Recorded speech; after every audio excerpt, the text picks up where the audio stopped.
Moving right along here, fresh off inking his record deal last week. Chargers defensive end Joey Bosa had a pretty interesting take on playing the 2020 season through the coronavirus pandemic.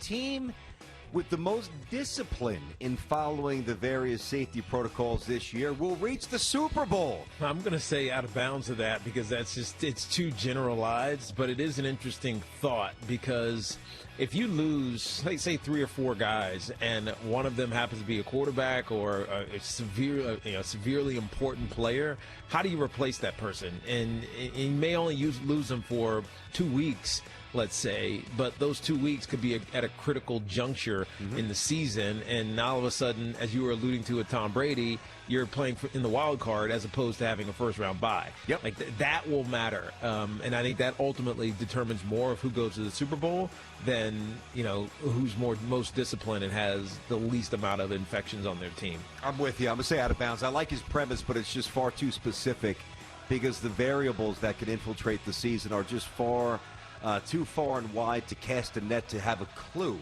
Outside of saying basically anything can happen. I mean, listen, you're not a downtrodden team, a team that was 4-12 last year or 5-11 is not going to win the Super Bowl in all probability. So I'm to protect myself from a freezing cold take there. Win the Super Bowl just because other teams get hit with the COVID situation more than they do. I mean, at some point, there's going to be a bare minimum amount of requisite talent.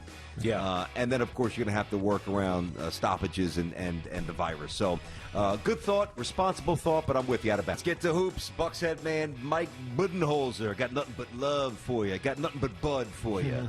Thunder head coach Billy Donovan tied in the voting. They win the National Basketball Coaches Association Coach of the Year Award. I think an acronym could have worked there, guys. The voting is done by the 30 NBA head coaches, each head coach selecting one winner. Raptors head man Nick Nurse, Nick Nurse is the best.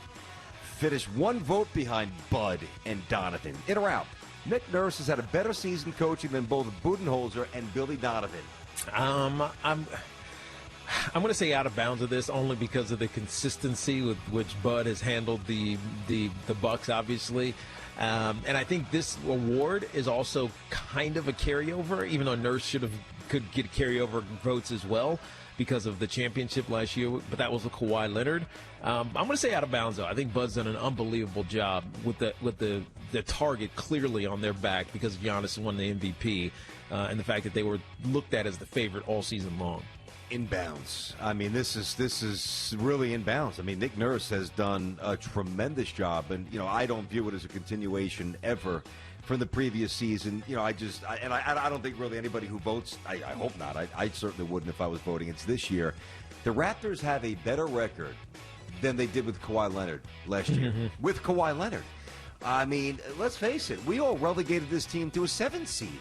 To a NBA champs. I mean, amazing story. Kawhi's bouncing piece out. Pascal's a nice story, and Nick Nurse is a pretty good coach here, and we love Freddie Van Vliet, and Kyle Lowry's a bulldog. But come on, instead they are only 5.5 games worse than the Milwaukee Bucks. This is so far inbounds.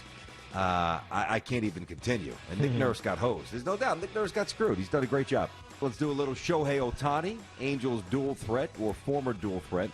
Not going to be pitching for the next 4 to 6 weeks here due to a forearm strain, and I read it's between a grade 1 and a grade 2, so it's between the two. You'd hope it was grade 1. It's actually between the two, so that's a little ominous. Anyway, just 12 career starts on the mound. His career earned run average is 4.39. Didn't pitch at all in 2019 because of the elbow issue. So, in or out? The Angels need to play Ohtani solely as a position player for the rest of his contract. I'm going to say in bounds of this, BT. I was willing to dance with Ohtani to hope that he gets right. But after a while, you got to stop hoping when the same issue keeps coming back and back over and over again. And the last thing you want is to lose him for a year because his athleticism, because he has to have another Tommy John surgery. So I'm going to say in bounds of this one, BT. Let him just be the athlete and banger that he can be if he just focuses on hitting. I totally agree with you. This is the absolute right instinct. It's in bounds here. You got to scrap the mound. Yeah, I love that they tried it. I thought it was so cool. It's like, we all played like Little League and, even in high school pitching and playing, going back shortstop, whatever it might be, center field, going behind the dish. A couple of guys in college can do it, but, I mean, it is a rare breed. In the major leagues, I remember Brooks Kieschnick, old Cubby fans, he was a quarterback, Brooks Kieschnick. You might remember that. You remember the name Brooks Kieschnick? No, I don't remember him. Brooks Kieschnick. He was, I want to say he was, now I'm going to have to make sure I got this right. I want to say he was a first-round pick of the Cubs. Okay. So check this out, please. Lefty hitter, outfielder, was also a quarterback, and never became the baseball player that they thought he would because he was, for whatever reason. But the point being, I kind of blurred sports there, but in baseball, if you try to do both, like if you try to do football and baseball, you sacrifice something here. Mm-hmm. Eventually you sacrifice something.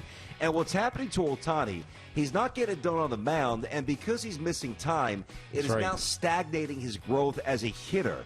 And he's a good hitter. He's a good, but he could be a great hitter. Yes. Like he could be a pillar benchmark next to Mike Trout and Rendon for the next who knows how many years. I mean, he's got easy power. He runs, more so first to third, first to home, second to I'm not saying he's going to steal, but he's got good wheels. He's an athlete. He's got a good arm in the outfield, obviously. I'd stop messing around, and I would just let him jack home runs and moonshots. Opposite field, easy. You got to take him off the mound. That experiment is over. He's got to stop. Thanks for watching. Make sure you like and subscribe, and don't forget to hit that bell to be notified when we drop fresh content.